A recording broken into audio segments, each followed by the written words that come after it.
get started, I'm going to start off by having you watch a short film.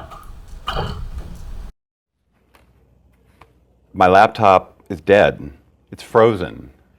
I have no idea what happened to my laptop. God.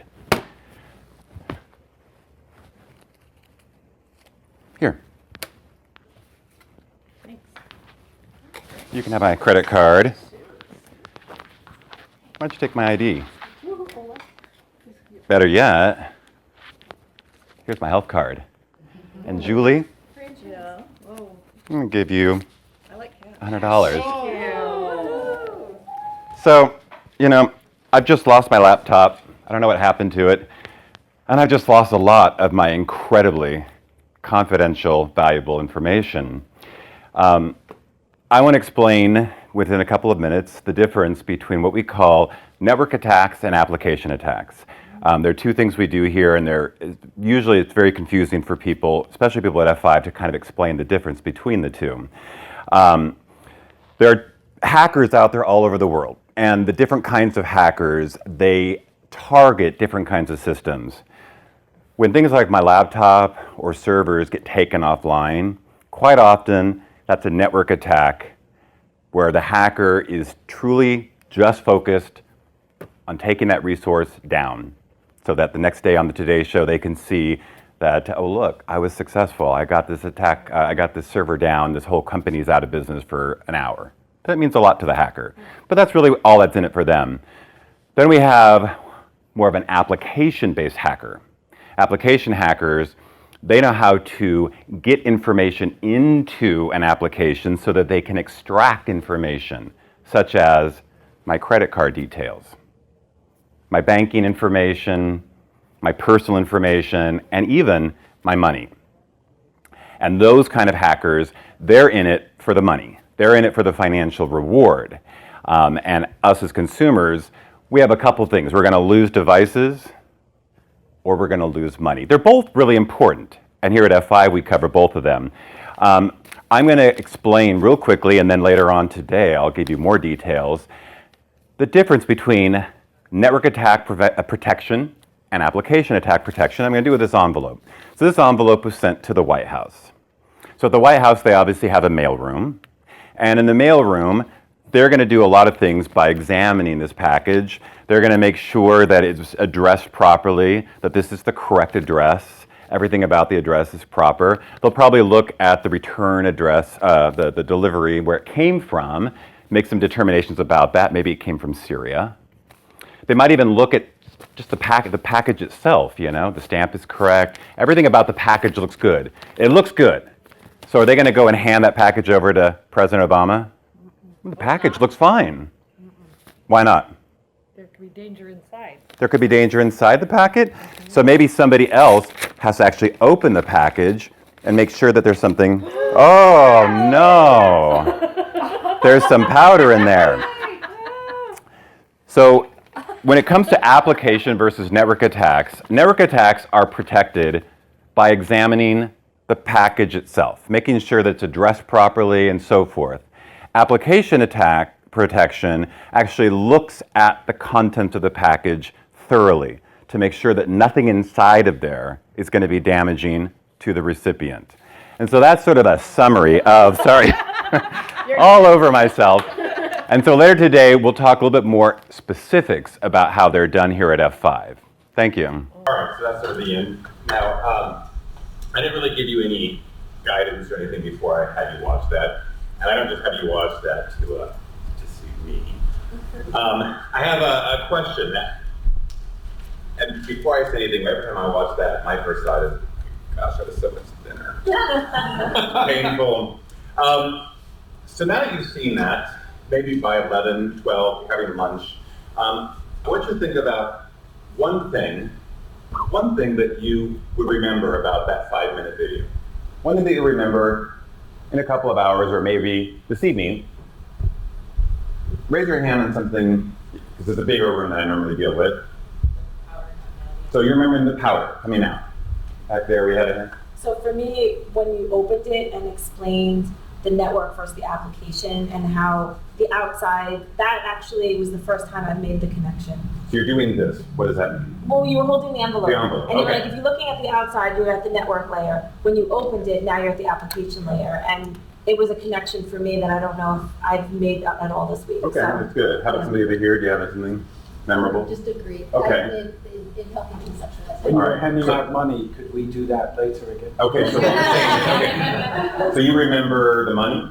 No, I agree with all the comments, but Okay. that's one of them.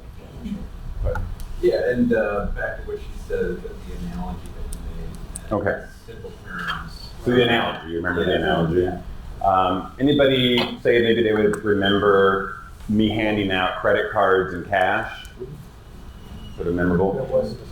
There was something that I did not include in that five, and by the way, that was something I had to be really impromptu, and the idea of the envelope really came to me at the last second, and I was really glad I got that idea. I wish I could have had more prep time. There's something I did not include in that 5-minute presentation that you typically see in every presentation. What was that? That? A PowerPoint. Getting at there. It's a PowerPoint.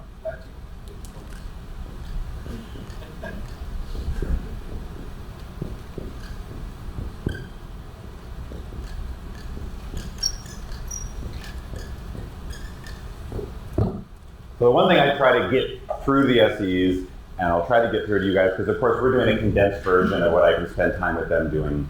And I think you saw this next door, we can talk about this. Is your PowerPoint is not your presentation. You are the presentation. And I love what somebody said next door, that this can be a supplement. Is a PowerPoint necessary? Well, obviously not, I didn't use it. Would I typically use it? Yeah, I probably would. But this is not going to be my full presentation. You've all seen this, and I hate to say it, maybe you've seen it earlier this week, where really we go to the whole presentation, and it's just slide after slide after slide after slide, bulletless slides. How many of you have seen presentations before where it's just a bunch of bulletless slides? I expect to see almost every single hand go up. And how engaging is that for everybody? Keeps you involved, right? It keeps you interested, keeps you engaged, and so forth. And I'm being sarcastic. Of course, it does not. The other thing that I heard talked a little bit about was the idea of simplicity. And we're going to talk about that in just a moment. But before we get to that, I'm going to try to get through the first few of these. Again, my name is Chris Manley. You guys have already met me. What I'm going to try to do in the next couple of hours, in this limited amount of time, we're not going to have time for you guys to practice like the SEs had, but I really want to share some of the tips in terms of general PowerPoint presentations, which I cover on day 1 last week. We're going to talk a little bit about overcoming nervousness. I know I'll have time for that. We talked about that on Tuesday last week. And then I want to talk a little bit about PowerPoint. So we're not going to do anything with whiteboarding or demos, although you guys are going to see demos later today. And I hope just by sharing this that it kind of starts giving you some ideas on how maybe you can adapt what you do when you're up in front of people, because I imagine some of you are still going to be in front of people. So, how many of you have ever seen this acronym before? What does it stand for? Oh, it's not a BESO from Mexico. It's a Keep It Simple, Stupid. Correct. Keep it simple, stupid. What I find, especially in the technical presentation world, is they want to dive right into the details. Want to get right into it. I was managing a session at our last ISC on our new DDoS Hybrid Defender. And I was mostly involved in the hands-on exercises. I didn't get as much time as I wanted to actually work with the presenter. And so he said he had 3 presentations he was doing over the course of Monday and Tuesday. And the first presentation, and this is a hands-on lab session, that's the whole point, 3 hours for a hands-on lab session. In the first 30 minutes, he just went right into the details, all these details, one after the other, after the other, after the other, after the other. And I'm looking around, and what am I seeing? I'm seeing people on their laptops, I'm seeing people on their phones, texting possibly. And so I'm thinking to myself, these people aren't engaged. And so we actually had a talk with the presenter for their second session and say, hey, look, I'm going to encourage you to start real brief, give some top-level benefits. Why is this valuable? And let's start getting into it. Let's start getting hands-on, so forth. Because these guys are not capturing this when you're just dumping a bunch of data on them. Keeping it simple is something you just saw in my example. I think you saw it next door as well. And I think you saw it yesterday when I presented on malware as well. Keeping it simple. SEs and other technical presenters have a really hard time with this. They want to establish a reputation. They want to look confident. They want to look knowledgeable. And they think, oh, I don't keep it simple, then maybe they're not going to respect me. But that's not true. I'm going to show you somebody who knew how to do this really well.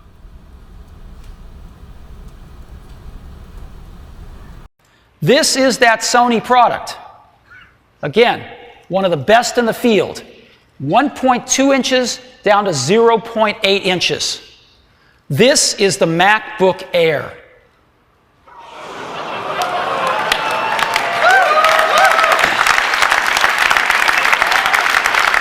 .76 inches down to an unprecedented 0.16 inches. Now I want to point something out here. The thickest part of the MacBook Air is still thinner than the thinnest part of the TZ series. Okay?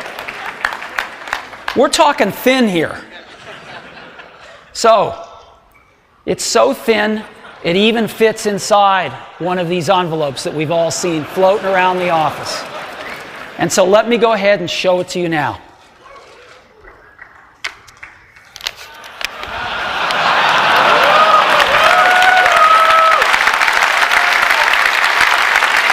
This is it. Let me take it out here.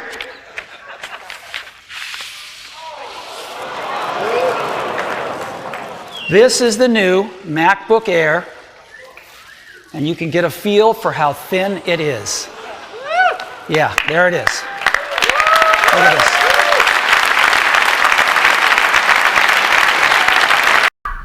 So of course, Steve Jobs, I'm sure you all knew who that was. I actually just saw that movie about 2 months ago, the Steve Jobs movie, and I actually wasn't aware of how product launches like this were done, big presentations, and it was obviously a very big deal when he does this. He didn't do this every week. What I didn't know was all behind the scenes and what an a-hole he actually was. If you haven't seen the movie, you might check that out. But that being said, what he knew how to do was keep people engaged. Again, I'm going to ask you the same question I asked you earlier. This audience, obviously a big deal when they get to see Steve Jobs present. They're obviously all going to go home and say, hey, I got to see Steve Jobs. Well, what did he cover? What happened? And I want you to think of one thing right now. Think of one thing, again, that you think is going to be the most impactful and memorable for a lot of those members of the audience that they're probably going to share with their family. How many of you, raise your hand if you're going to talk about the graphs he shared, the different values and so forth? You an analytical person, you think, Megan? Okay. The biggest part is smaller than the thinnest. What was the thinnest part? What was the measurement? It was 0.16 is the smallest. Okay. That's actually pretty good. How many of you would say it was the envelope? So he knew how to keep people engaged with simplicity of objects, analogies, and so forth. Instead of just going into all these technical details and so forth, he used simple analogies. And I highly encourage that. Obviously, I did it as well.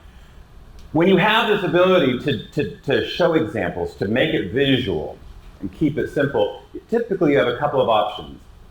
You can use a nice image, really nice dramatic image on your slide. You saw some of the guys doing that next door. Teddy, who had that beautiful image of South Africa, and of course the beautiful image of his father and the grandkids, which is so great. But sometimes you have the opportunity to actually have the object right here. Can imagine if Teddy said, Dad, come on in. Here's my father. And, that would have been amazing. But of course, they're not going to fly his father in from South Africa for that one presentation. So they're both really valuable. What I want to do is just remind you of the impact each one of those, because Steve Jobs did both. He had both. He had the image on the slide, and then he had the actual object. So I want to do a quick reminder of how they both impacted the audience. So, it's so thin, It even fits inside one of these envelopes that we've all seen floating around the office. So definitely, they got a murmur and they like that. At least they're not silent. When you have nothing but dead silence in your audience for a while, that's not good. That's not good. Now let's take a look when you actually use the object. And so let me go ahead and show it to you now.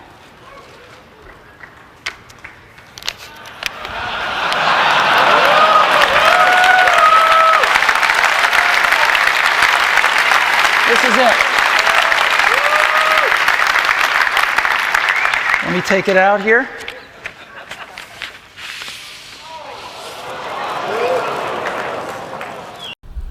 So he got a couple of responses there. First, big applause. Anytime you're in the middle of your presentation and you get a big applause, you can tell yourself, you know, they're going to remember that. They're all going to remember that. I just hit a home run. And then my favorite, second favorite kind of reaction is when they all did the whoo, whoo, whoo, and so forth. Also memorable. What's not memorable? Absolute silence. What's not memorable? When half of them are on their laptops. I had an SE come to me at ISC a couple years ago. He had taken presentation skills and he said, you know, I was doing this presentation a couple weeks ago and half the audience, they were on their phones and their laptops, and I was really disappointed. I thought that was kind of rude and inconsiderate of my time. And I said, well, do you remember exactly what it was you were doing around that time? What were you doing during your presentation? Were you looking at slides and reading some bullet list slides? And he said, well, yeah, I mean, I had a lot of slides. Yeah, okay. And I said, well, I have bad news for you. That was not your audience's fault. They weren't doing anything wrong. It was your fault. It's your fault because your job is to keep these people engaged, to try to keep them interested. I've been at many, I got to go to a big conference a year ago, an OWASP conference down in Southern California. I was so excited. It was 3 days.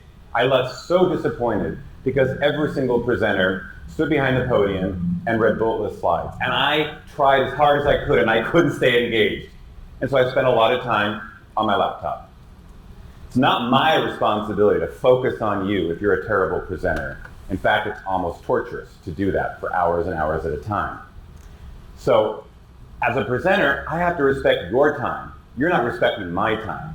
And the only way I can respect your time is to make this worth your while and keep you interested. Steve Jobs said it best. Remember this. I don't have to throw a bunch of technical concepts at you. That's not going to make you remember me. Simplicity can be the ultimate sophistication.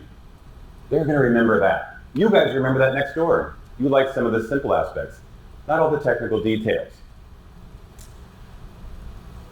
So, yes? To me, I think I live in a house full of women, daughters, and so HGTV is always on, right? Organization shows, it's the reveal, it's the payoff. You have to give your audience their reason for being. He paid it off. He revealed, and everybody got their payoff. Right. I think that's important to remember. Absolutely. So give the audience a win. And actually, on that note, we're going to actually kind of talk about a little bit about what you just talked about. I passed out a little subset of your the document I used. And I want you to turn, I think it's like the page number 3, I believe. Yeah. What we're going to talk about is 3 concepts: your audience, your purpose, and your messaging. Your audience, your purpose, and your messaging. I'm going to show you 2 different quick ads. They're both kind of commercial type ads.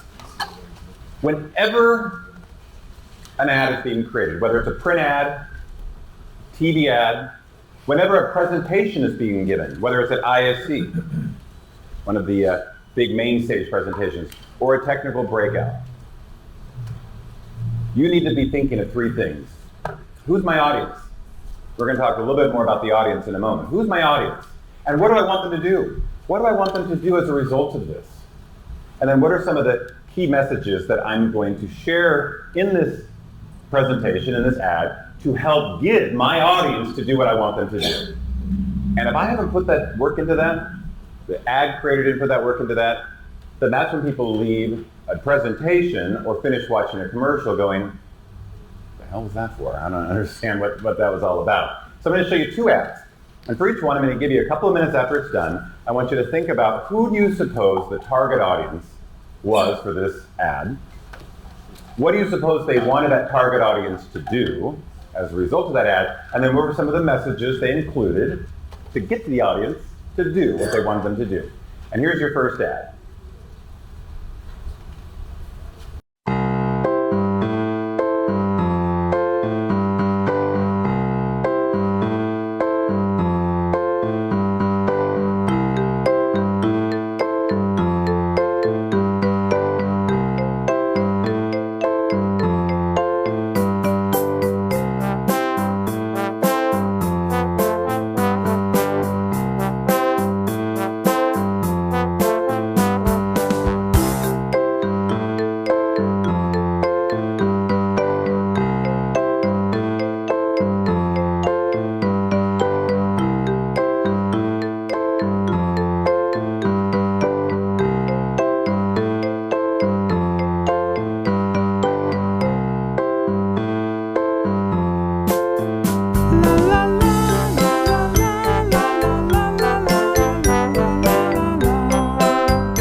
So go ahead and jot down who you think the target audience was and what do they want the audience, what's the purpose of the message, what's the purpose of that ad, and then what were some of the messages you caught during that. All right, I'm going to go ahead and have you stop there, and we're going to move on to the second ad. Same idea in mind, who's the audience, what's the purpose, and what are some of the key messages. I loves me metal. I'm a bit of a motorhead. Judas Priest! Luckily, I'm insured with Aviva. Their aligned repairs give you a courtesy car for up to 7 days, while yours is off the road. So I can keep my motley crew on the road. And when your own car comes back, it'll be cleaned, inside and out back. And those little things matter when you're tour manager for Satan's sister. Or the mother-in-law, as she's also known. Switch now. Get 8 weeks free and a 20% discount for buying online. Aviva. For what matters to you. All right, go ahead and jot down who the audience is, what they want the audience to do, and any messages you caught. All right, so let's sort of recap what we came up with. On our first commercial, raise your hand if you have a suggestion for the audience, the target audience. The business traveler. Okay, so we have a business traveler. Power mobile user. I'm sorry? Power mobile user. A power mobile user, okay. Erica? Apple consumer. Apple consumers. Those interested in laptops, particularly the Macbook Air.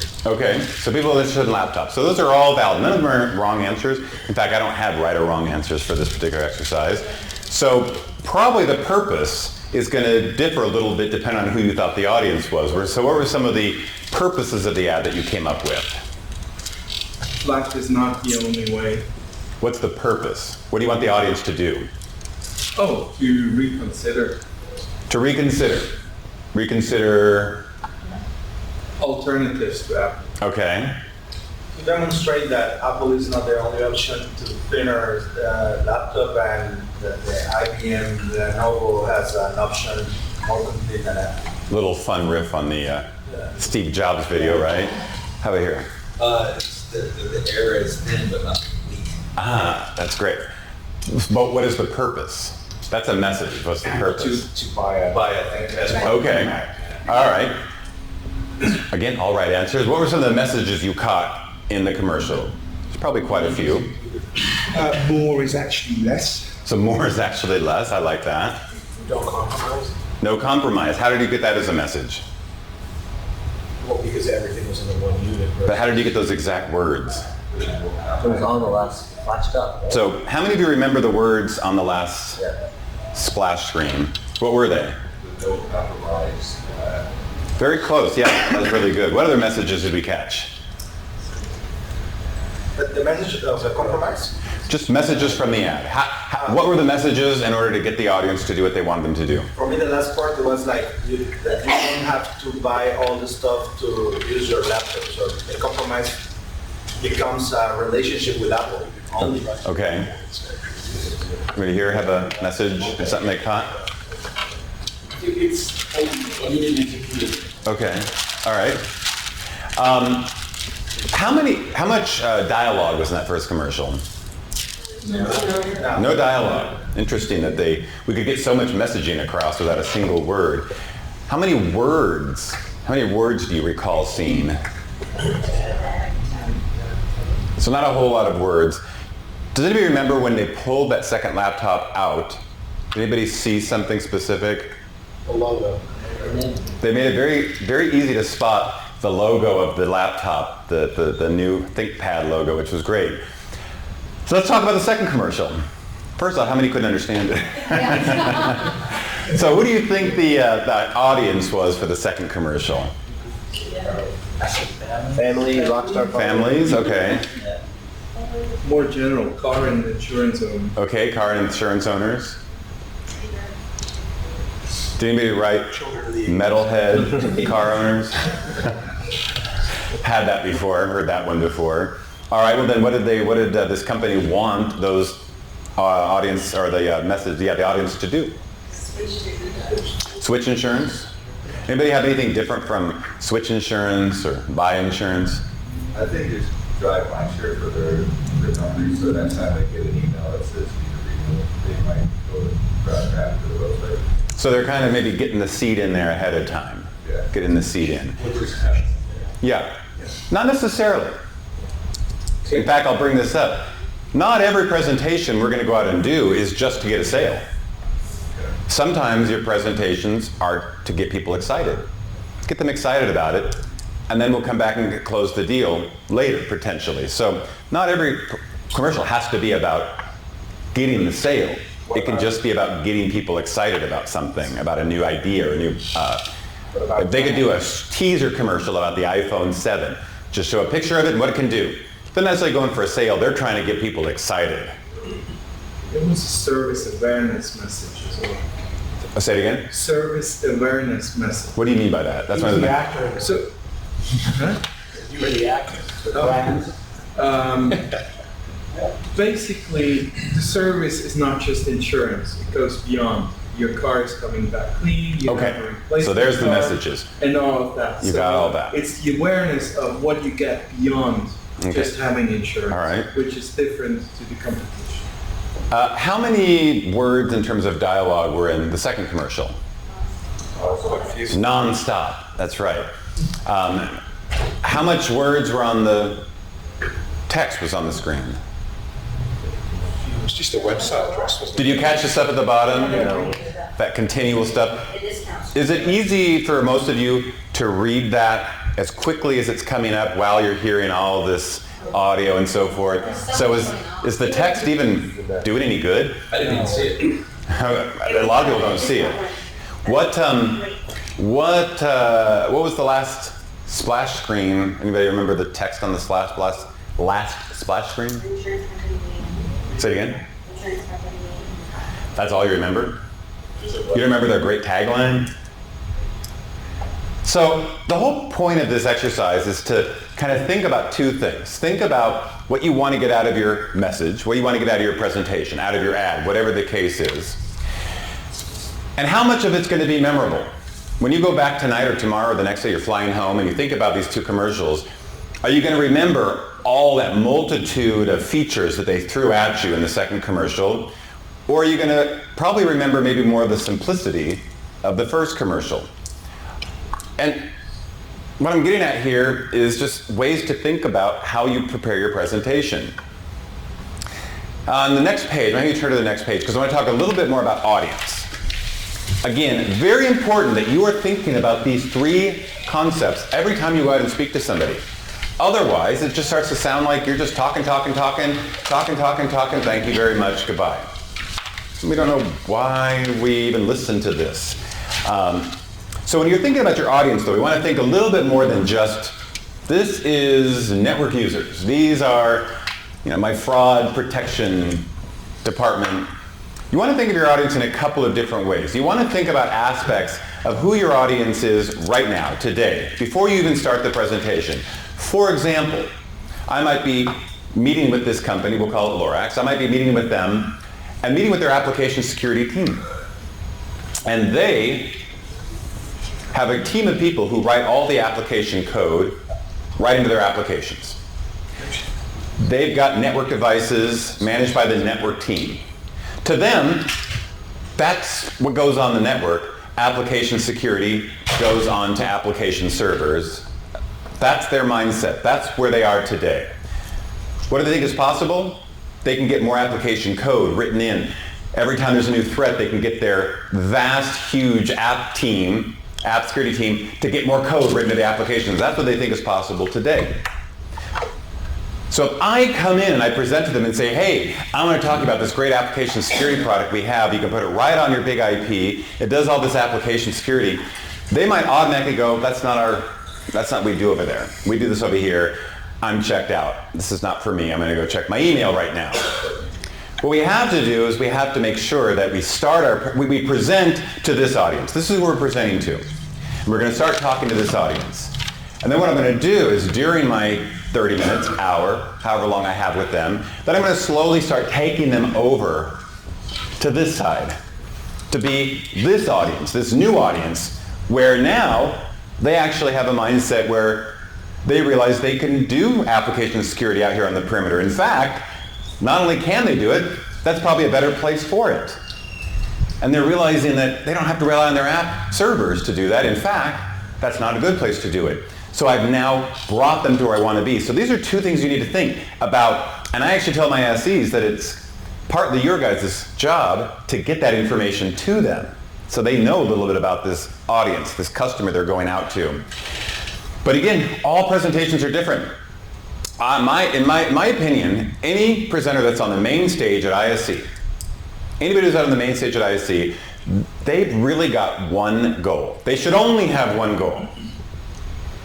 Anybody know what that goal is?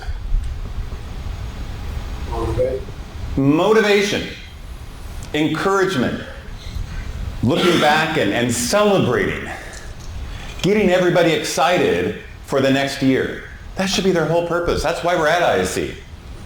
We had a presenter, and he's no longer with us. He was an executive, but he's no longer with us, and he was very well known for his poor main stage presentations because he'd come in with a slide deck of about 80, 90 slides. He'd whiz through them really fast. Each slide had tons of text. Here's what we did. We did this, we did this, we did this, we did this, we did this, we did this, we did this. And at that point, I'm on my laptop, I'm on my phone. I'm not remembering any of this stuff, and he certainly is not getting me excited at all. So that, in my opinion, a presenter like that completely misses the mark. So those are some things I want you to start thinking about. Who am I presenting to? What do I want them to do? We're going to have a little contest. I'm going to wake you all up, okay? So in this contest, I'm going to have you watch the screen. There's a short video. It might only be about 20 seconds, so it's not long. So you got to be prepared to watch this. And there's going to be, I think, 6 different participants in this video. 3 of them are wearing all black clothing, and 3 of them are wearing all white clothing, and they have basketballs. And they're simply passing the basketballs back and forth between people of the same color outfit.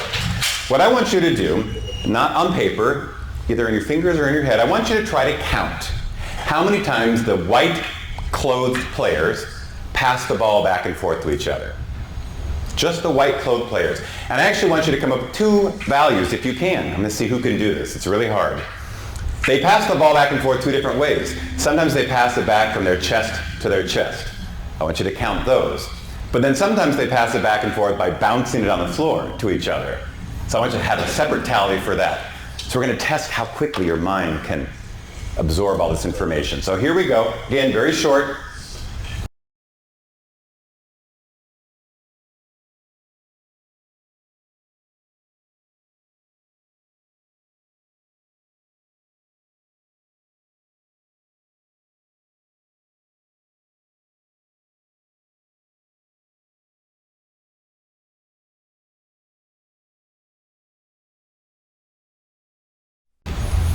All right, so first up, I want people to just sort of raise their hand, tell me what they got for the chest-to-chest passes. Ollie? 12. 12?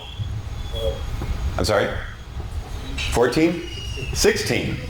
Oh, that's so different.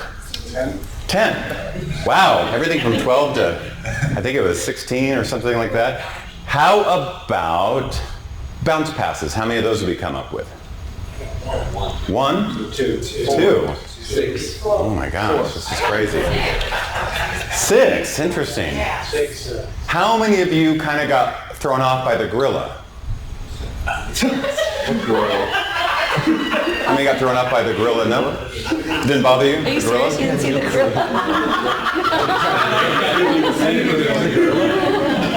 Tell you what, let's watch it again, same exact video. I'm happy because I saw the I'm gorilla. gonna watch the same video, and this time I'm not gonna ask you to count. What? The gorilla? He doesn't dance in the middle of it. No way. The gorilla's gonna do it. What?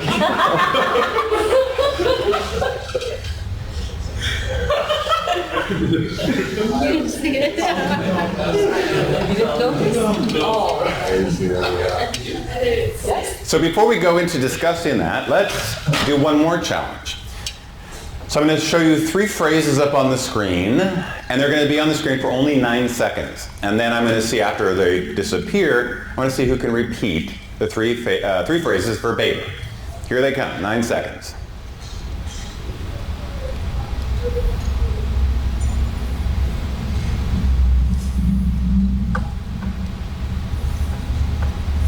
Go ahead. Once in a lifetime, Paris in the spring, a bird in the hand. That's not correct. That's what I think. Once in a lifetime, Paris is the spring.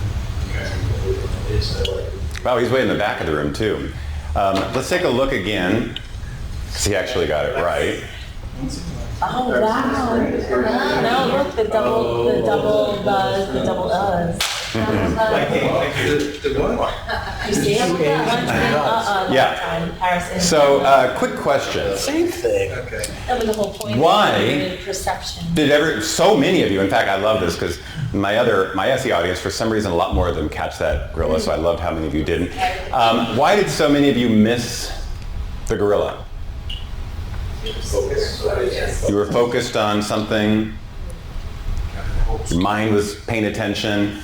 Kind of like when you were focused on the second commercial, you really couldn't, your mind couldn't absorb this reading. If you were trying to absorb the reading, your mind wouldn't have absorbed what's going on here. Because we're kind of limited on how much we can really pay attention to, right? Most of us. How about the missing words? Why did so many of us miss those words? Because you're just trying to focus on the Say it again. You're assimilating. You're Okay. trying to get to the next thing. I gave you a time limit. Maybe you were pressured. I'm going to scan through this quickly. I'm going to see what I can.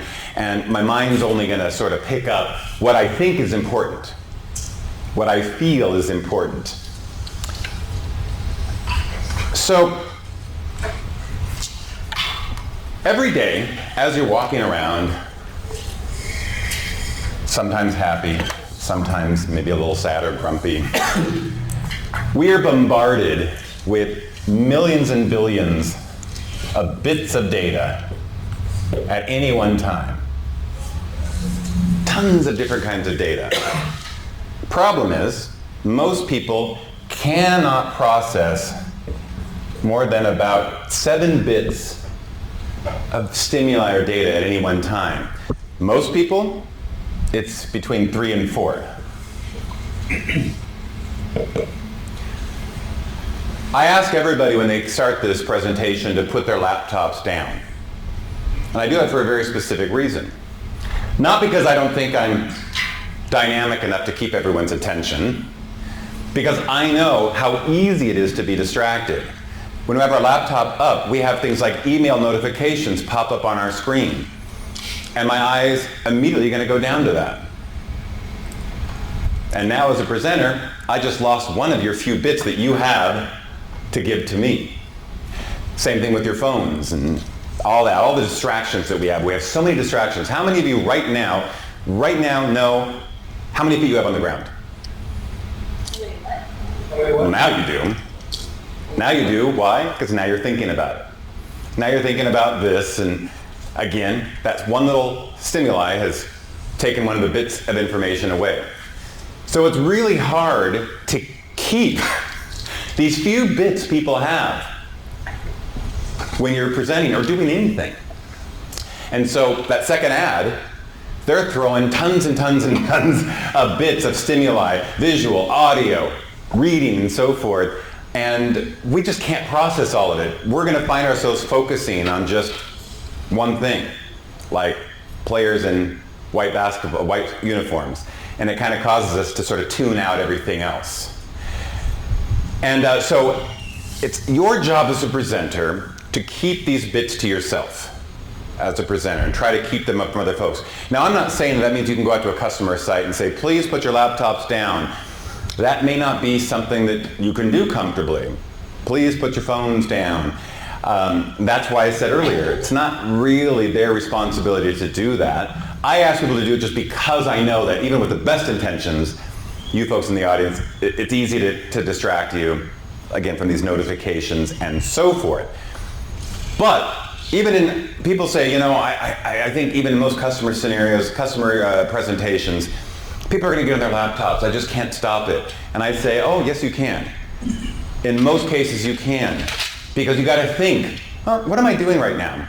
He's on his laptop, he's on his, oh, he just got on his laptop, he got on his laptop. What am I doing right now? Well, I've been covering this one slide for 4 minutes now, and I'm still talking about it, and I'm still talking about it.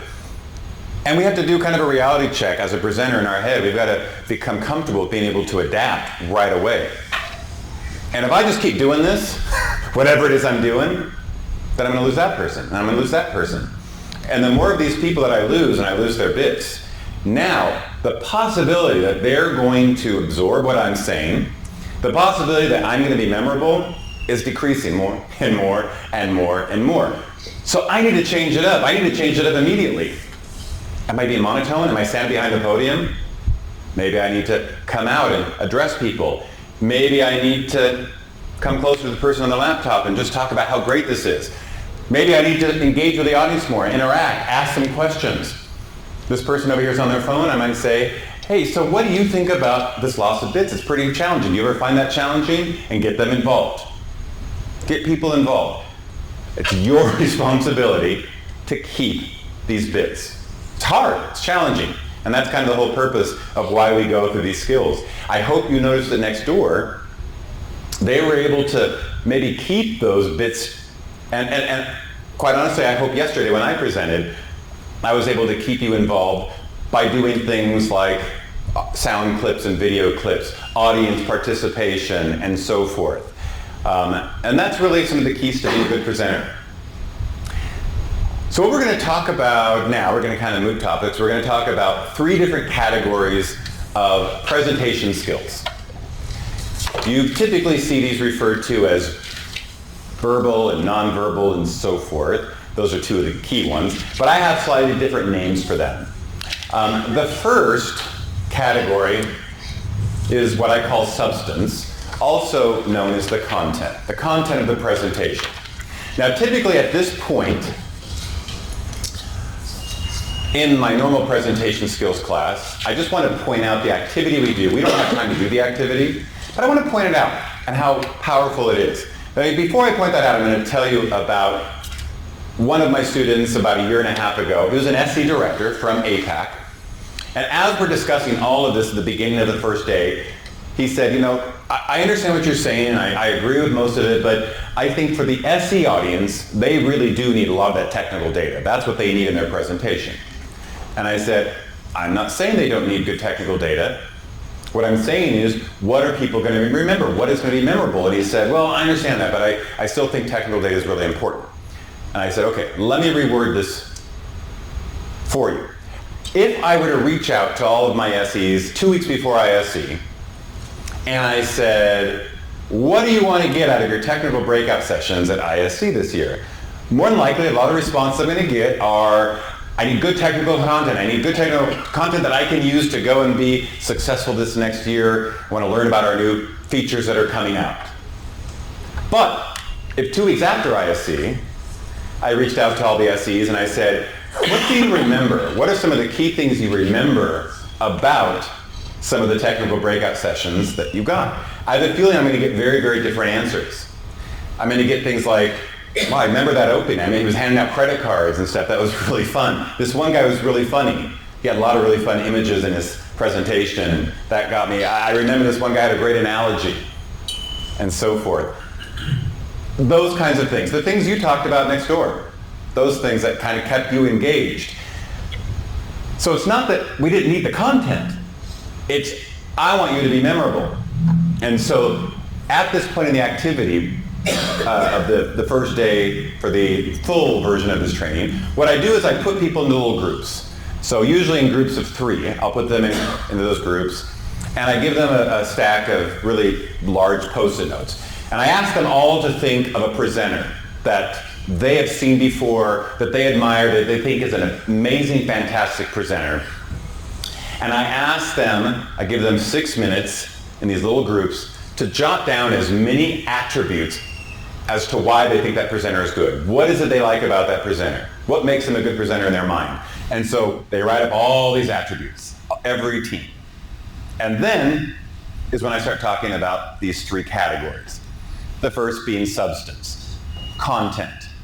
So the attributes that fall into your content category are things like the actual slides, the content on the slides, or the content on the whiteboard, or the content of the demo, the content of the demo.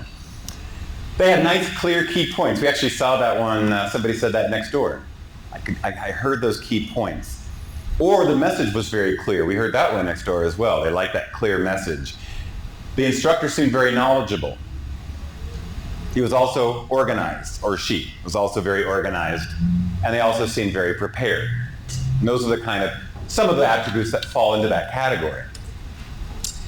And then my second category is called style. I call it style. And this is what you also may know of as verbal communication skills. The way stuff comes out of the presenter's mouth.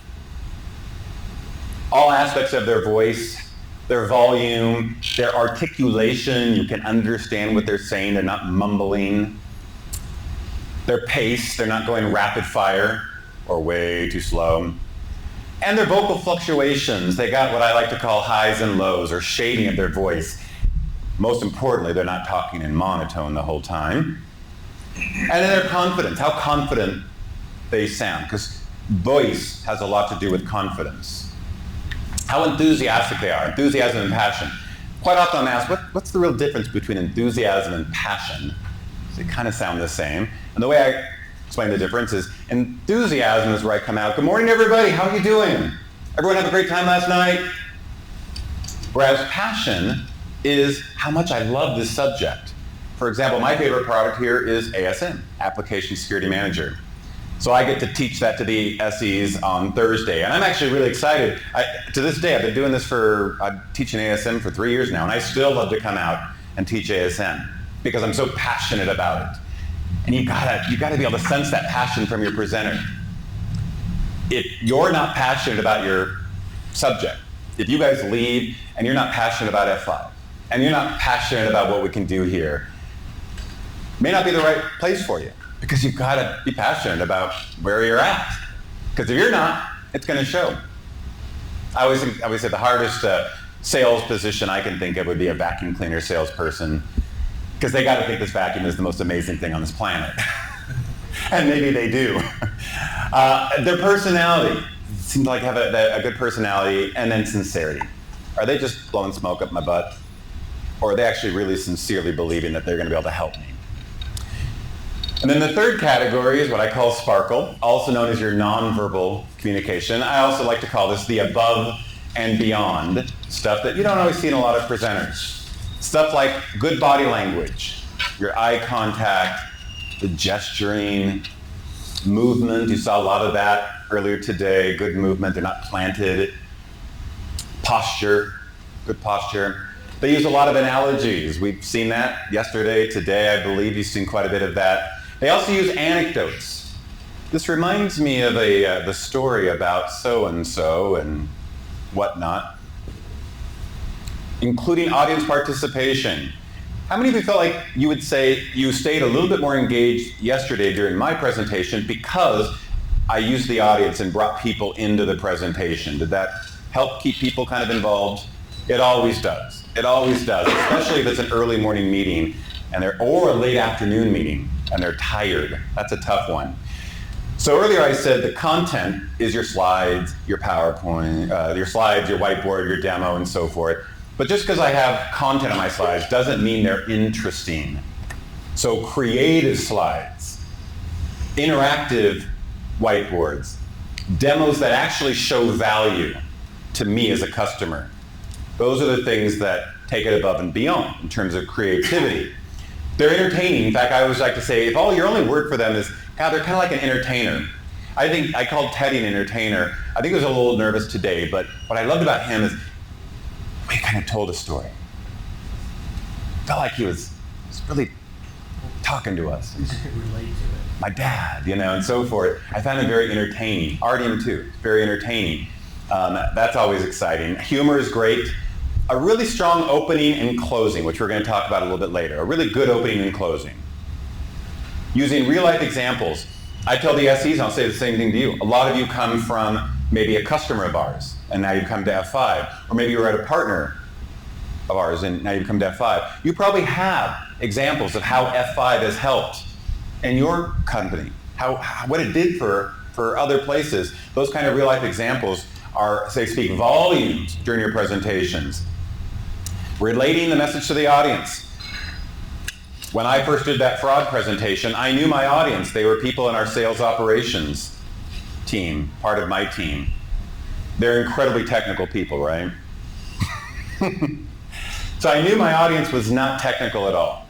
So I made sure to create that presentation to relate to that audience, much like I would to my mother. I would give her the same presentation. And then one of my favorites is storytelling. Being able to just tell a story. A couple of our guys did that earlier as well. So these are the above and beyond things that I really try to focus my SEs to add. So this is now where what I would do is I have up on different whiteboards, I'll have my substance up here, my style over there, and my sparkle over there. I ask everybody to get up with all their Post-it notes and come over and kind of place where everything goes. Do they think it's substance? Do they think it's style? They don't always get it right. There are times where I have to move things around, and then we talk about all of them and so forth. But this is kind of where it breaks down. For the substance, when audiences are surveyed and they're asked about these same kind of attributes, what kind of things do you think makes a good presenter? And they tally all that together. What percentage of those different attributes that audiences love do you suppose come from the substance category, the content itself? 10%. It's not quite as low as 10, although I like that. It's on average, it's about 17% of what audiences love comes from the content, the substance. What about the style, the verbal communication skills? 20%? I'd say 30. You want to have something different? 30? It's actually 33% on average. Now, for those of you that are math whizzes out there, you can probably do some quick math and tell me what's left. 50%. Half of what people remember. And remember, what we're talking about here is being memorable. Being memorable. The things that people remember. When I give these guys this activity, I don't tell them what we're going to do with it at all. So what do they remember about people? They fit into here. And then what I'll do, and I've done this training many times. I've done it overseas. I've done it in Prague with completely foreign audiences. And what we do is I then count up all the different attributes from all three whiteboards. How many attributes we have total? And then I count up how many fit into substance and do some quick math. How many of these fit into style and do some quick math and sparkle. And I will tell you that every single time I've ever done this session, the numbers are never within about 5% of these, ever.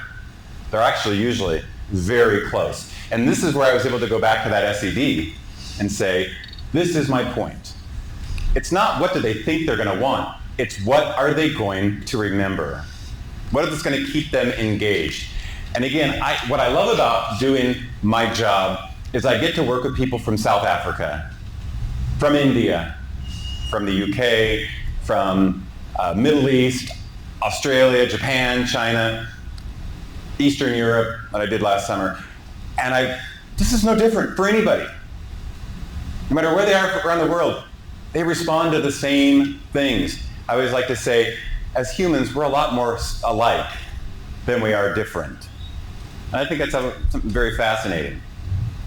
So those are some of the key things that we talk about. And so I have an hour left.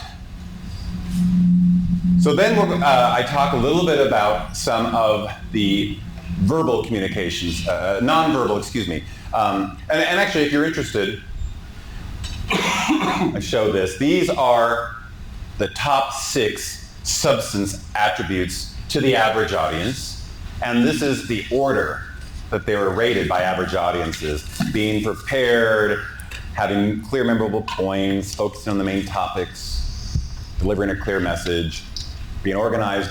And the number one thing audiences respond to when it comes to content or substance is a knowledgeable presenter, somebody who appears to be very knowledgeable about their subject. Then we have different style attributes. Bring them up there.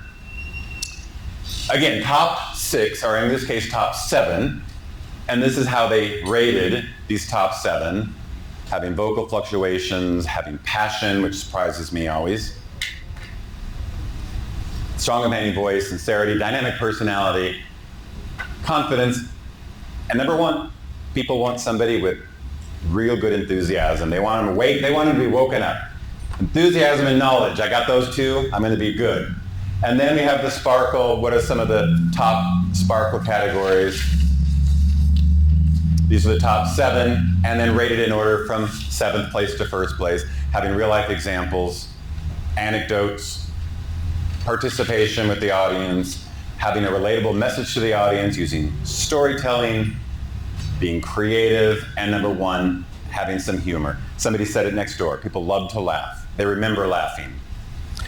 These are all important. Don't get me wrong. These are all really important. These just happen to be the top. And so I finished this section with my SCs. We have the sparkle whiteboard in the back with all of their attributes. And I say, these are the things I want us to focus on this next week. As we go through all your practices and we give you feedback, we want to see you start adding more of these. And every session they do, you saw it. I wish you could, if you ask one of your teammates to show you their video from Monday, the first day, you might be surprised to see how it changed in just 1 week. Just 1 week. I'd like you all really quickly to think about the worst presenter or one of the really bad presenters. And I want you to think about an attribute, a way to describe a really bad presenter. We call it the presenter turnoffs. The top presenter turnoffs. What's yours? Reading from the slides. Reading from the slides, definitely. Monotone. Being monotone. I'm sorry? Monotone.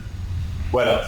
I had a presenter recently look at the slide and be surprised. So in other words, would that be an attribute of being unprepared? Definitely. How about over here? What do you not like for presenters? You should have a long list. Come on, people. We've all seen bad presenters. When you can't hear them, understand them. So they're not loud enough, or they're mumbling. Yeah. So they don't like to the audience to participate or accept the question. So no audience participation. Not moving. One more. I'm sorry? Being too slow. Okay, that's good. Or too fast is also not good. So I'm going to look. Here's the top 10 presenter turnoffs in order of the least offensive to the most offensive. The least offensive still being quite offensive. Lack of audience participation. We heard that one. No eye contact. Repeating themselves over and over again. I know somebody that in the public eye right now that repeats himself a lot, but I'm not going to say who that is. A big one, going over a lot of time. That presenter I talked about, our executive who would be on the main stage, and he had 90 slides. This was an hour and a half of content, and he was given an hour. He never trimmed his slides. He refused to. So instead, he would just go through them as fast as he could, and he would always go about 10 or 15 minutes over. The problem is, after him was our break. And after the break were our breakout sessions. And we only give about 20 minutes for a break. So we'd say, okay, everybody, go take a break. You've got about 5 minutes. Go get some food, go to the bathroom, and start your breakouts. And you know what? People don't like that. They don't like that. So always want to make sure we only have the amount of content that we need. Annoying body language, like being still, is definitely an annoying body language. Pacing. Unfortunately, one of our guys pacing, he told me that. He's like, oh, I was pacing too much. Being unprepared, not knowing things like their slides. Using filler words.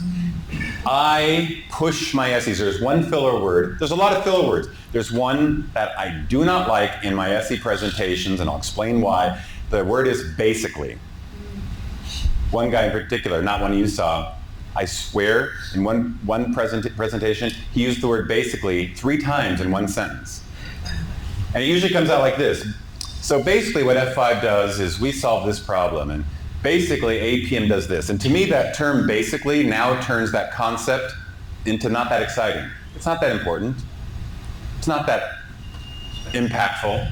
So we got to get rid of that word basically. It adds nothing to those sentences. So it's a bad filler word. Being boring or uninteresting. Reading from the slides or reading from notes the whole time. Nobody likes that. And then number 1, we've heard this from a couple of you, monotone presenters. So again, what I tell my SEs is we're going to try to get them to stop doing any of these and focus on doing everything we have back on our Sparkle whiteboard. Do you have a question? Executives, I assume they're using a prompter. I'm sorry? Could the executives use a prompter? Or Now, so that's a really good point. I had one of my presenters yesterday, or I think it was on Tuesday. We were next door, and I'm not sure if you guys were aware, but when they were presenting next door, there's a monitor actually up here, so they can actually see that. I actually use my slide over here, so I can kind of see, if I'm forgetting where my place is, I can look over there, because I don't like people who look behind them. What's next? Okay. So the monitor can be helpful. What one guy did, though, was the slides weren't changing. He didn't have tons of animations to look through. He just kept looking up there and then looking down, and looking up there and looking down, and looking up there and then looking down. So that became incredibly distracting, and it was completely unnecessary because nothing was happening on his slide. So monitors can be great for keeping track, but you don't want the presenter to constantly be looking down. They're not prepared. They haven't practiced enough. So what we dive in a little bit more detail in, because I think it's very important, it's very valuable, is body language. So I'm going to get you guys involved here in just a moment. We're all going to get involved. The power of body language. Why is body language so important? What happens when the presenter's words don't necessarily match body language they're using? Well, let's find out. I'm going to have everybody stand up. Go back. It's going to be hard to see everybody, but what I want you all to do is stick your right arm out in front of you, and then stick your index finger out in front of your right arm, and then start spinning your index finger. Now, while that's spinning, I want you to bring your index finger to your chin. Go. Bring it to your chin. Oh, you switched. How many of you are on your chin now, and how many are over here? So you can all sit down. I encourage you to play that fun game with your family. So what we just had is an example of my words not matching my body language. And for a lot of you, which ended up having a higher priority, my words or my body language? Body language. And that is why the power of body language is so important. Because when there's a disconnect, audiences are going to respond to the body language, always. So we spend a lot of time talking about body language. On your next page, I believe, what page we're on here? Keep going. What page? 9, on page 9. I'm going to show you a video. And in this video, you're going to see some annoying body language. It's intended to have this annoying body language. I want to have you try to jot down as many of these annoying body language items that you can see in this 30-second video. Ready? So I just wanted to talk about our new HR policies because it's important for us to review them. And I put them up on a slide. Is that the slide? Boy, it doesn't look like the one that I created. But anyway, well, let me just talk about them because I think it's enough for us to just talk about the new policies. We've got a few new rules to follow. One of them is that we have to make sure that we we include all of our receipts on separate sheets of paper because the HR has to keep track of all of our separate receipts and different files, and it's going to be hard. I mean, I think it's going to be hard too, but I don't know. Keeping track of all those receipts is difficult, but that's what we have to try to do. So, in addition to that, most things are going to be online because young people really, the younger people, it's important to them that it's online. All right, so what are some of the things that you picked up on bad body language? What was everything? Everything.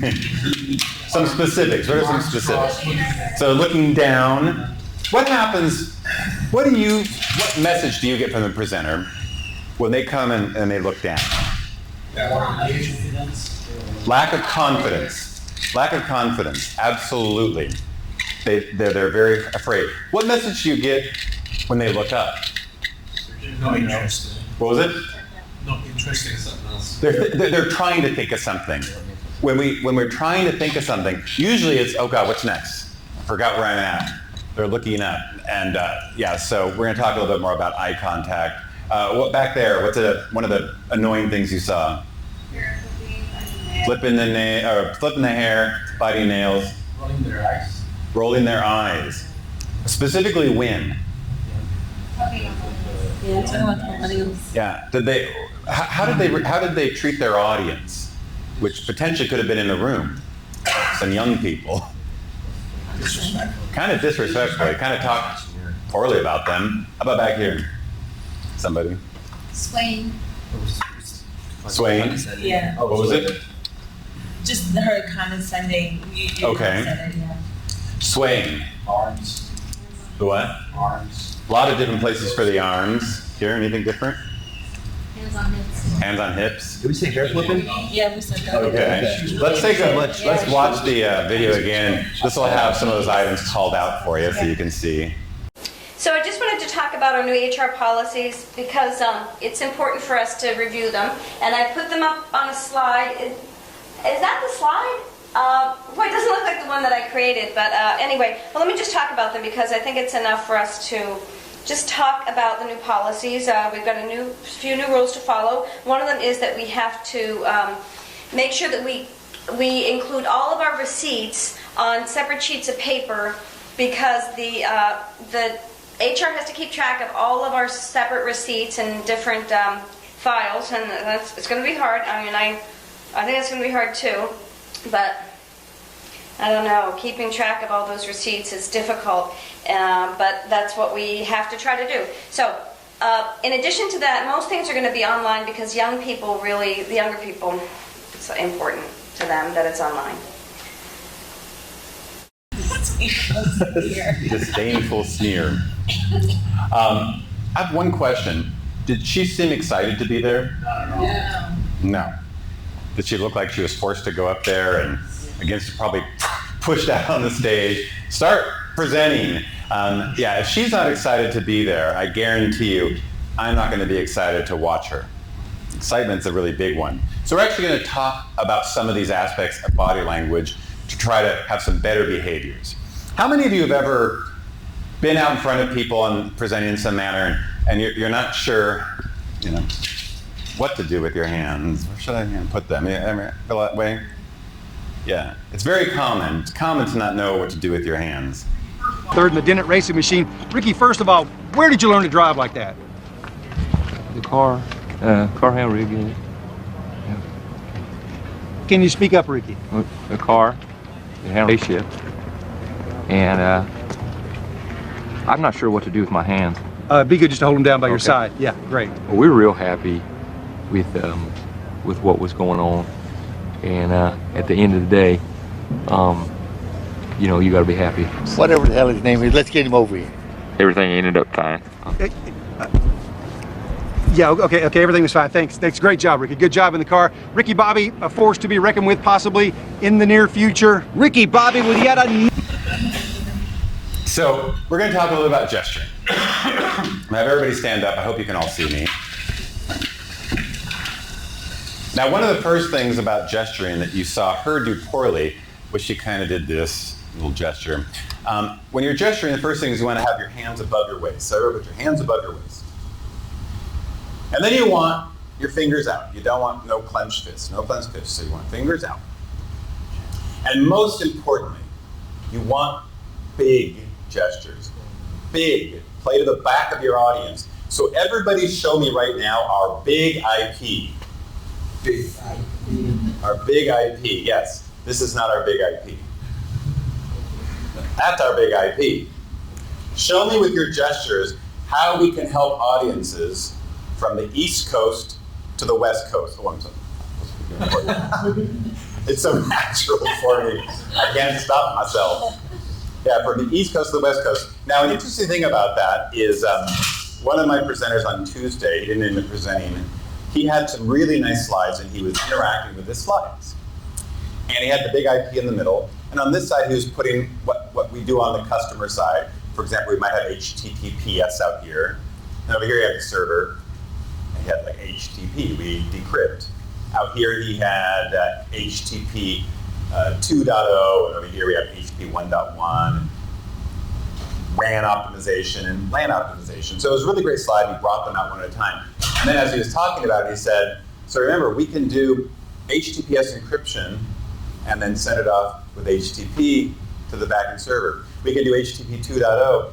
And so I wrote, the one thing I was catching was his gestures didn't match what was up on the screen. So you always want to make sure that you match whatever it is you're talking about, especially if it's on the slide. Show me how we can help everything from the largest enterprises to the smallest mid-sized companies. Largest to smallest. That's really good. Okay, you can all sit down. I actually do an activity with the SEs, but there's some technical sentences. I'm only going to point out two that I have them do, and I have them try it, and then we see how they do with the gesturing. One of my favorite sentences, and you might have seen this next door yesterday, was when we talk about the full proxy architecture. I can sit here and talk about full proxy architecture all day long. Oh, we do this, we take a client request, we come in, and so forth. And it's a complicated subject. It really is. So trying to understand what this does.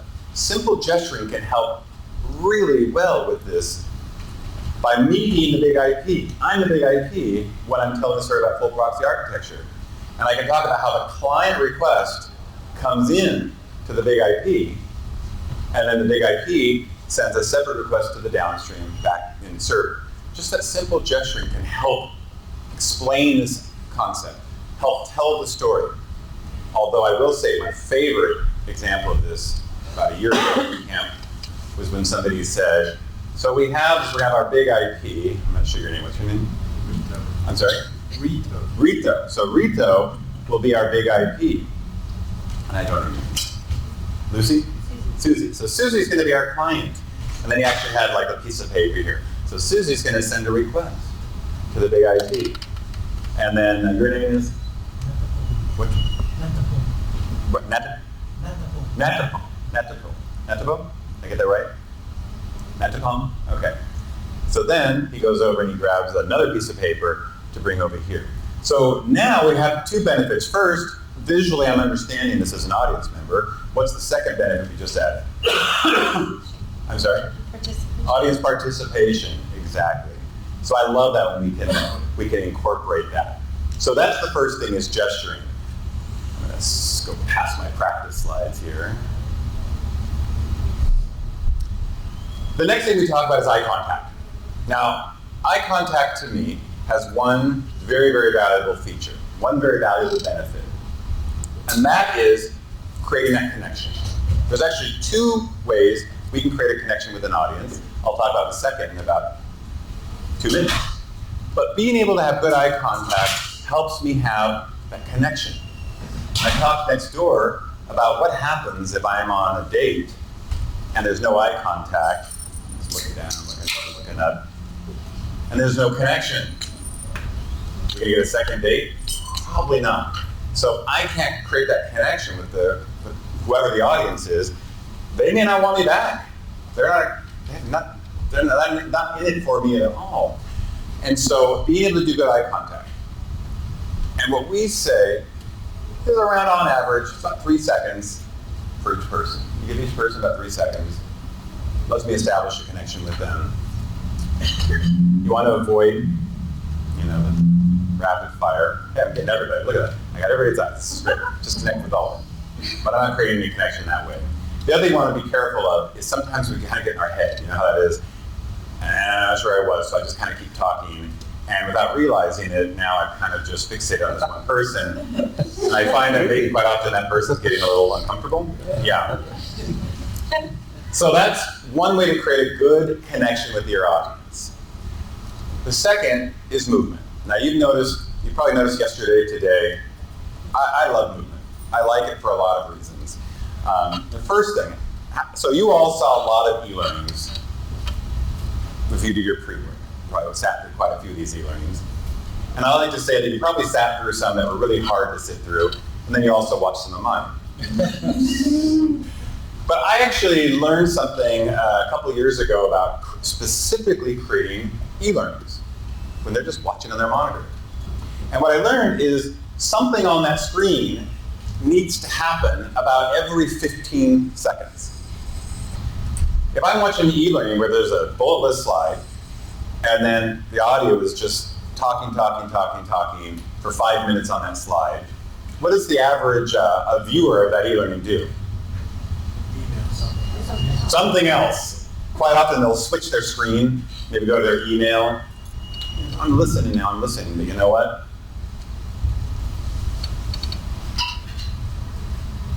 Now I lost some of those bits. As soon as they go to email, we've lost their bits. And if we lose their bits, they're no longer actually learning anything. Now they're just sitting through the pre-work to do it, but they're not learning anything. When I have something on the screen moving about every 15 seconds, as a viewer, what does that do for you? Gives you engaged. Why? Recaptures your attention. You're moving. Different. You're moving. What part of your body is being engaged? Your eyes. Yeah. If I keep your eyes engaged, it kind of keeps your brain engaged and it keeps you engaged. So movement can do the same thing in the room.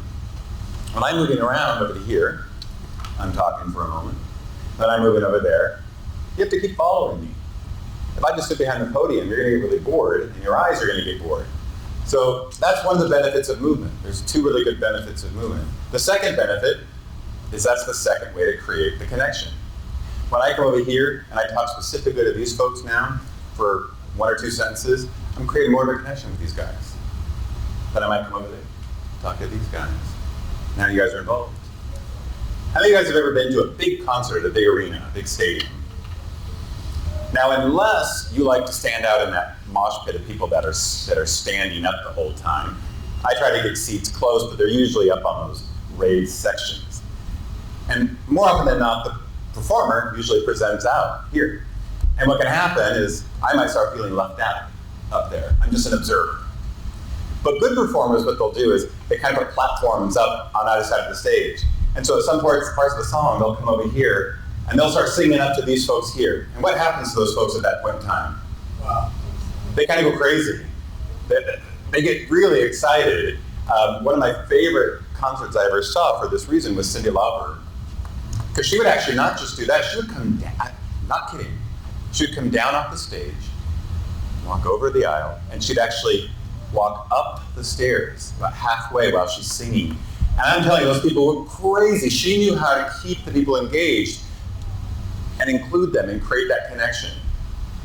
A lot of times I hear people say, well, I'm presenting to 100 or 200 people, so I can't create that connection. I can't get eye contact with everybody. And I say, that's not true. Movement will help you do that. When the main stage presenters at ISC know how to do this properly, they move over here and they talk to these folks, they may not be seeing them all, but they're now engaging them, they're creating a connection. So those are the two real benefits of movement. We really focus our SEs on this, trying to get them to move. It's really hard for some of them. And I use 2 terms to talk about how to do it properly. I call it the P and P of movement, the purpose and the plant. Purpose, I've got to have a purpose to walk over here. If I don't have a purpose, then what you find is somebody's just talking and talking. I'm just going to keep on talking about this great feature. It does a lot of good, it helps us out. And I don't have any reason for moving around other than just to move because I was told movement was good. And now, that great benefit is being lost because now it actually becomes distracting. That pacing becomes incredibly distracting. So I have to have a purpose, and my purpose is simple. I want to get connection with these folks. So I walk over, and I got a purpose for coming over here and talking to these folks. And then I want to plant. And a good way of planting is to finish a sentence, because this is such a great product. Another thing we could do well, and so forth. So I have that nice plant there. A lot of times I'll get the people that are moving, and they come over here, and it's really great, and then they come over here, and they never stop. So purpose and plant are two really good aspects of movement, which are going to help you with your connection. And keep the audience engaged, keep them moving. And then the last form of body language I like to talk about. So first three, we got the eye contact, the gestures, the movement. The fourth one's pretty simple, it's just posture. There are two really effective ways of looking confident. Remember how high confidence was on the attributes. So two really good ways of establishing that confidence. One is with a strong voice. The strong, commanding voice is going to establish confidence. When I come out and I'm talking like this, and I'm really happy to be here today, it does not sound like a confident person. So the strong, commanding voice with a strong posture, looking mighty, you're going to come across as very confident, as opposed to just sort of slouching around. So those are the things that we really watch for with our SEs in terms of their body language, in terms of their presentation skills, and then their voice. Are they monotone? Are they going too fast? We had one guy this week, Govind. Who's got Govind in their group? Govind? Yeah. He's from India. And on Monday, his presentation was like this. He was talking, this is a really good product. And, what we can do here at F5 is really good. We have services that can help you out and so forth. And he was just rapid fire, and I had a very hard time with his accent. I couldn't make out hardly anything. We got him to slow down so much of the week. It's amazing. I was so impressed. Do you feel dress makes different if you dress well, you're more confident, you still dress better? The way that I dress? Yeah. The dress? Well, I will say this much. Did anybody notice what I was wearing in that video earlier? Flip-flops. I'm a flip-flop kind of guy. I spend probably April through October here wearing flip-flops. And I don't care. You know why? Because I'm a good presenter. I know that in my head. I believe that in my head. And so I'm going to get that across. Now, that doesn't mean I'm going to come in in ripped jeans and an old t-shirt, but I'm not going to come in a three-piece suit and a tie. So I think definitely looking good, but I don't care. I personally present my boot camp in flip-flops all the time. That's just me. I'm not saying a nice look is not going to be helpful. You saw Artyom, who got his nice jacket out today. I'm sorry? It depends on the audience. It does. You're absolutely right.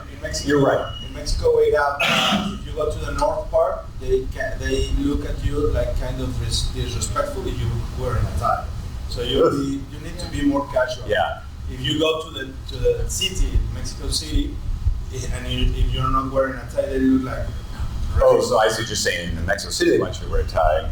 Yeah, I would not ever want to present a tie. If I was presenting to an executive level audience, I would probably wear some slacks. I would wear my jeans, and I'd probably wear a nice button-down shirt. I would not wear a tie because they don't wear ties, and I know that about them. You had a thought or? I was actually going to say appearance is a big deal to me. You know, when I see someone that's disheveled or their hair's out of whack, I'm going to be looking at the hair or looking at some goofy tie or whatever. So I think it kind of distracts the message.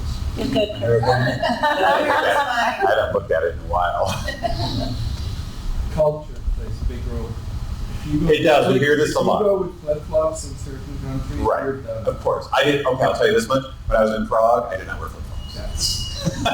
I know my appropriate audience and so forth. I also hear folks in Japan quite often, and they'll say the movement may not be as appropriate for them. They don't like that in Japan. And I say that's great. Do what's appropriate for your region. I can't come up with strategies for every region. I haven't been to them all, so I don't know all these different strategies. Absolutely. Now, in terms of your appearance, in terms of how you look, it's also about how you look here. You want to look like you're having a good time. You want to look like you're enjoying yourself. You want to look like you got prepared for this. You want to smile and look happy and look pleasant. Do you want to spend your day with this guy, or do you want to spend your day with her?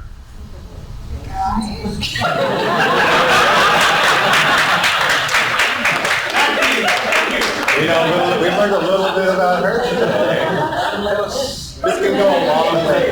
This can go a long ways. And so just think about that. Now, the last thing I want to cover again, I know we're going kind of fast. I don't ever want to go this fast, but I wanted to get to this part. If I couldn't get to the PowerPoint, it's fine. I want to get to this part. And this is sort of how I actually took a course when I had to do that video, the first video. That was where I rebuilt my presentation skills course, and I came up with this new diagram for building your presentations. And so everybody turn to that page 11. We're going to talk about a good strategy that I feel is really important for building a presentation. The first thing is broken down into 3 parts. We're going to talk about all 3. We're going to start with the opening. And you'll see that the opening says approximately about 15% of your total presentation time should be the opening.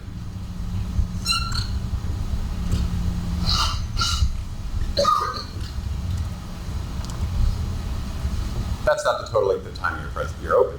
You only know what 30 seconds is referring to here, the fact that I wrote that up on the board. First impression. That's how long an audience typically takes before they've decided if they're going to be interested in this topic, if this topic's relevant to them whatsoever. Yeah, it takes less than 10 seconds for a person to actually make a decision about yourself. That's the 7 seconds, exactly. Very good.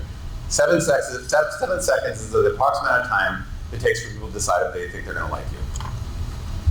So let's think about the openings you're used to seeing in presentations. I got my nice title slide, the title of my presentation, my name, the date. You have all seen presentations that start this way. Hi, my name is Chris Manley. I'm here today from F5. I'm going to talk about some of our global strategies that we have to help you and your organization with some of the challenges you're facing. And at that point, I'm pretty bored. I'm pretty bored. You have not captured my attention. So, and you guys saw this. You've seen this with me yesterday. You saw it with our presenters today. We recommend you start with what we call a grab. A grab is a way of getting people's attention right away, within the first few seconds. There's actually a few different ways you can use grabs, and I have videos I show my SEs because at this point they haven't presented anything yet. But you guys have already seen some stuff. Anybody remember what my grab was yesterday in my fraud presentation? Hope somebody remembers. It was very early. I'm sorry? It was very early. It was 8:50. Okay. All right, I'll give points to anybody who can remember what my grab was. How did I get your attention right from the get-go? You asked us if we've ever had a fake ID. Oh, that's right. It's green again. Just because we pay attention, don't hate on us. I said I was going to get points, so. And by the way, when you have these whiteboard pens, what do we do with them? Put it back there? No. I always say this, watch your head. Throw it out. Get it out of there so that nobody else will use it. All right, so I'm giving you 5 points. You can't see it, but I am. So I grabbed your attention, hopefully. I had the picture of the Superbad movie, and I was asking you who's done the ID, fake IDs and so forth. What category do you suppose I'm going to say that falls into in terms of a grab? Sparkle. Audience. I'm engaging the audience. I'm asking questions. So some of your grabs are going to fall into some top-level categories. The personal story or anecdote. Who can think of a grab earlier today that falls into that category? Teddy. I love that story. He's talking about his dad. The absolute perfect example of a personal story or an anecdote. I love that grab. Also, using a thought-provoking question. That was similar to what I had done in terms of asking who's done this before. It's really kind of like, oh yeah, I've used fake ID. Yeah, I've used a credit card. Was that bad? I'm not sure if that was bad or not. It could be anything that gets people's minds thinking right from the get-go. And it doesn't always have to be technical. How many of you had to drive on the freeway to get to class today?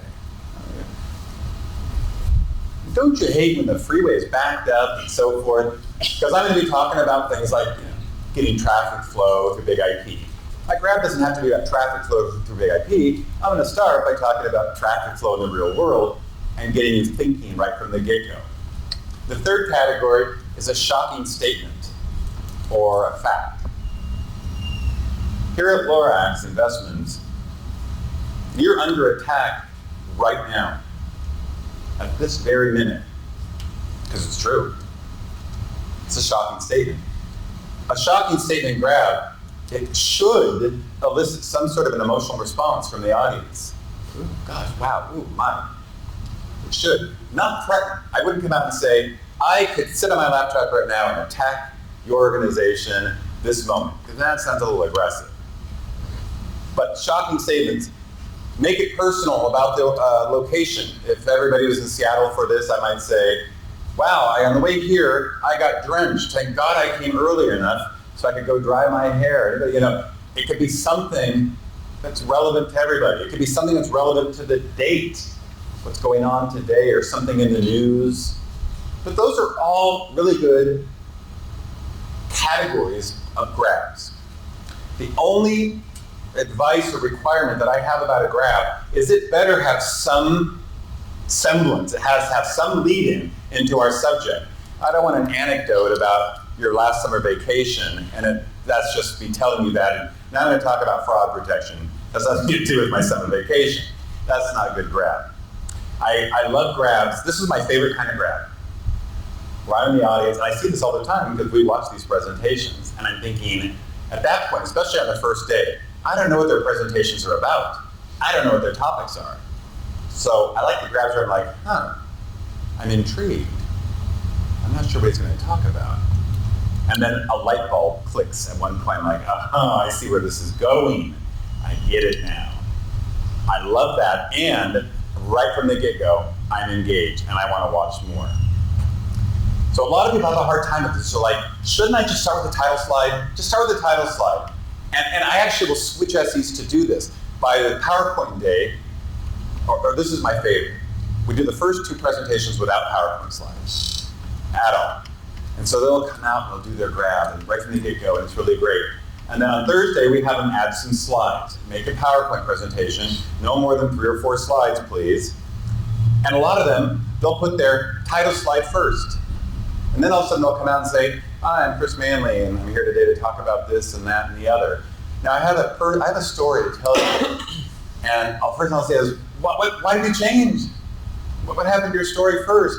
Switch it, try switch it for the next time. And every time they do that, all the participants say, I like that much better.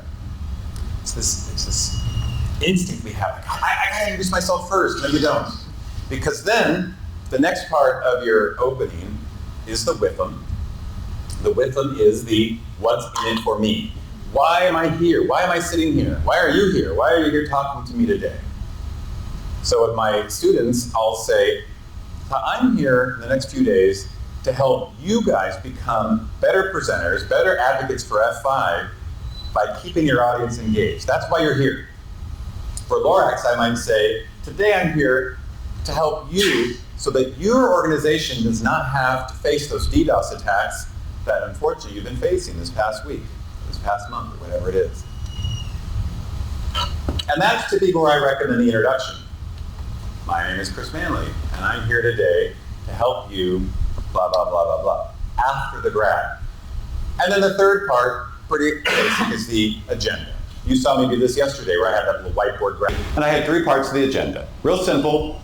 In the agenda, I don't want you to go on for 15 minutes about each item. We'll do that later. Just real quick, here's the things we're going to cover. Back to your opening.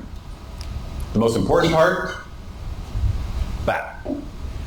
Now the close, I'm going to switch down to the close, and you'll see the close we say about 5%.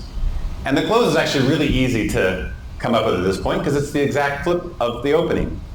So when I go into my close, I want to start by saying, here's what we covered today. Here are the 3 things we covered. We covered this. I talked about this great aspect of ASM, and I showed you a really cool demo on how it can protect SQL injection. This was important to you. I think this is going to be really valuable for you because you had that DDoS attack last week. And with this solution, you're going to be able to prevent that. Why was this important? What was in it for them? Why were they here? We want to remind them of that. And then what I think as the most important part of the close is the closing grab. How many of you have ever seen a presentation where they do a pretty good job, and then at the end they're like, okay, I guess that's all. Yeah. Okay, I'm done. And they kind of walk off uncomfortably. There are two parts of any presentation that people are likely to remember the most. What do you suppose those two parts are? The beginning and the end. Exactly. And if the last thing they remember of you is going, okay, well, that's all, I guess. Thank you. And they're walking out. That's what I'm going to remember. So I want to close with a really good closing grab. And I think the closing grab should always tie back to the opening grab. What was my closing grab yesterday? Anybody remember? The what? The movie clip. The movie clip, which kind of ended with a bang, I hope, in terms of the whole idea of using fake ID, and it didn't pay. It wasn't a good idea. And my favorite kind of closing grab is one that ties back to your opening grab in some manner. There's some connection between the two. And it was funny, we had Ben, I think it was Ben, on Tuesday. Great closing grab. Oh my gosh, it was perfect. His closing was fantastic. He ended with a bang. It was fantastic. Boom. Okay, yeah. All right. All done. And I was like, oh, why did you say that? You had it perfect. Your closing grab should be ding, dang, doom, boom. Thank you very much. And I walk off. That's all we need to say at the end of it. And they're going to remember it, and you're going to be memorable when you have that. So we saw a few of those this morning as well. And the last part, I've saved about 12 minutes for the last part, and it is important. This is the opening and close, really valuable.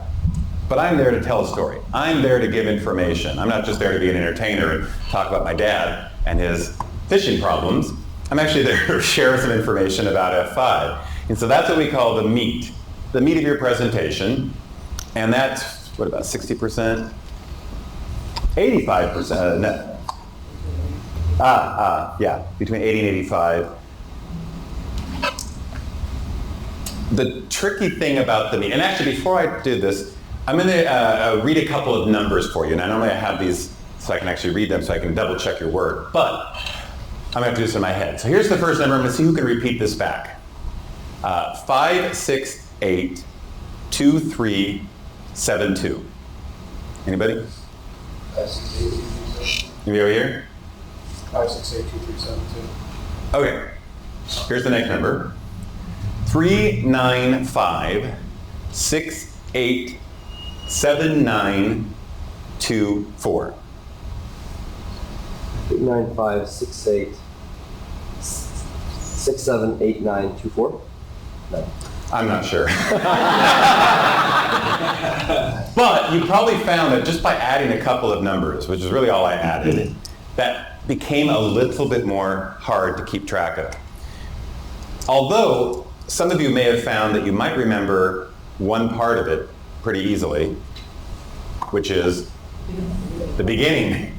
So what the point of this is, when I have too much content, when I have too much information, at that point it's very possible that we're not going to remember any of it, except for maybe the beginning.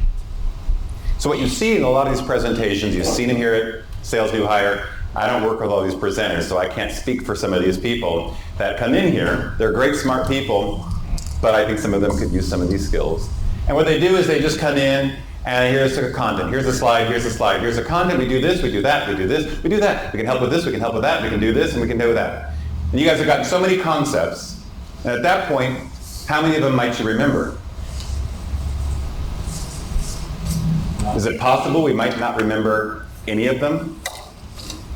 When I throw too many features and items at you, it's very possible that people will leave not remembering any of them. I could go in and talk about ASM for an hour. ASM's got a ton of great features. I could cover 40 of them. Or I can do this. I can think of the 3 things that are incredibly valuable, that are going to be valuable for this customer. 3 things. Oh, it's so hard. ASM has so many valuable things. I don't care. 3 things. What are the 3 things that are going to be most impactful for this customer? And those are my 3 key points, my 3 key topics.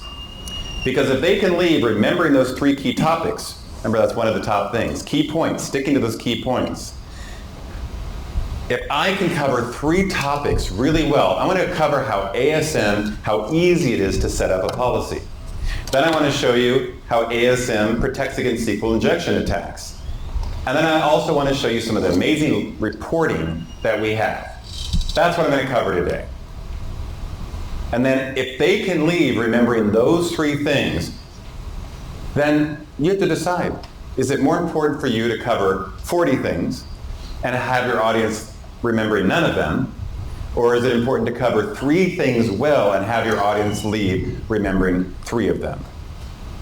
And that's why hopefully you saw that today. A couple of key things they were talking about in each presentation. I only have them focus on 2 because we only have 4 minutes. Yesterday, I had 3 key points. What is fraud? What are a couple of examples? And how does F5 help? And hopefully you remember those. I could cover tons of different kinds of fraud and give you tons of different kinds of examples and so forth. You might have started losing it. In your meet, this is where you're going to put things like your PowerPoint slides. But remember, we're not just going to live on PowerPoint slides.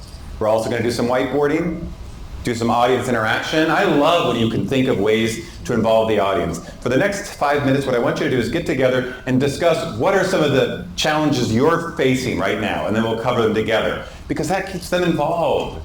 I don't have to tell them what their challenges are. Here at Lorix, I think these are your 5 challenges, blah, blah, blah, blah, blah. Get them involved in any way possible. That's going to be part of the meat of your presentation. And so that's how these guys last week, that's how they began putting their presentations together. All they came in with on Monday was a topic. That was it. And I even told them in email ahead of time, I don't want you to start working on your presentation, because I want you to do it this way. I don't want you to start from scratch. And I want to leave you with one last story before we wrap up here, and I'll give some time for questions as well. About a year ago, we had a SE come in, and he was really knowledgeable about WebSafe and about fraud and so forth. And so that was the topic he had chosen. And so on Monday and Tuesday, he did his presentations. It was looking good. It was going pretty well. And then on Thursday is where we add different PowerPoint. We talk about PowerPoints, how to do them effectively, how to, you saw some of their really nice techniques they used and so forth. And so then he went up to go do his, and he had a new topic. Picked a new topic. Okay, I don't have a problem with that. But I and the other participants who were watching, we all agreed we were confused. I was really confused. And so first I asked him afterwards, I said, so why did he pick a new topic? And he said he wanted to challenge himself. Okay, and I thought that was great. My second question was, did you fill out this for your new topic, or did you just start creating slides? And he said, well, yeah, I just started creating slides. And I said, that is why your presentation didn't make any sense. I didn't know who you were presenting to. I didn't know what you wanted me to do. I didn't know what your key points were. You didn't have any key points. And at that point, you were just talking and sharing stuff. And that's why it wasn't effective. So that's kind of what I have time to cover. It's actually more than I was thinking I was going to be able to get to. I want to give some time for any kind of Q&A, anything that you guys want to talk about or share. So you mentioned this is a class. How often does it happen? Right now, I'm only doing this for the SE audience. Don't ask, why. I can't speak to that. But right now, I only do this for the SE audience during boot camp. And what I think is really effective and it's really nice is we do a little presentation skills. They can practice. Then we talk about some technical content.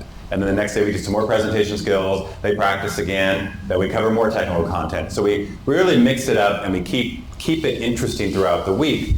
So that's... To answer your question though, we have in the past, I've taught a 2-day course for some of our teams, which is just a matter of getting that time and schedule between what else we're teaching and running. So my thought is always, if it's something you're interested in doing and running that, I can even scale it down to a day or a person who can come out. You just need to give the feedback to your DSMs. Paul Warner in particular on your group, is pretty keen on presentation skills most of the time. We've also ran for another vendor one time or two. For Tom McCarthy and Santa. So it does come up for Paul's team quite a bit, so I just say continue to give him feedback. We can see what we can do. And quite honestly, it's a little easier to get to 400 SEs than 1,200 salespeople. It's a tough one. Because we can't have more than 12-ish people in one of these classes. It's watching all the presentations. It's for a 2-day course, prohibitive. Sometimes, I mean, I have designed at some point we could have 2 facilitators, so you could feasibly have 24 people in a class. You just, when you get to the presentation coaching pieces, you see the divide into 2 Right, yeah. And it's still hard. They need 2 people there. Yeah, you do. Yeah, it's tough. Chris, I tried to break down my presentations into problem, solution, cost effectiveness, ROI, however you want to do it, so that you're trying to have a flow to it. So what I would say with that idea, with this concept, is for each topic, potentially, for each topic could be a problem. Here's a problem and here's how we fix it. It doesn't have to be topic 1 is the problem, topic 2 is the solution, topic 3 is the third part, I remember what you said. I think that's a great way to approach your topics. Can be whatever you want them to be. I want my first topic to be the problem of deploying a new application. How long it takes average for you guys to deploy new applications. It's terrible, it's a problem. It takes for tons of teams and all this. And here at F5 we have a great solution called iApps, and it's really easy to do and blah, blah, blah. That could be my first key point. I just don't want to have 20 problems with 20 solutions to share. What other questions? But just a comment, I love the concept of the grab, because I could see myself just standing there in front of that big screen with my name behind me on a black screen, introducing myself. So I'm going to take that away and start using it. I always tell my SEs, I don't expect you to have your entire, my presentation is not memorized at all. It'd be hard to do that. We talk about using index cards. That's what we do on day 2. We talk about nervousness, because on day 1 they have nothing.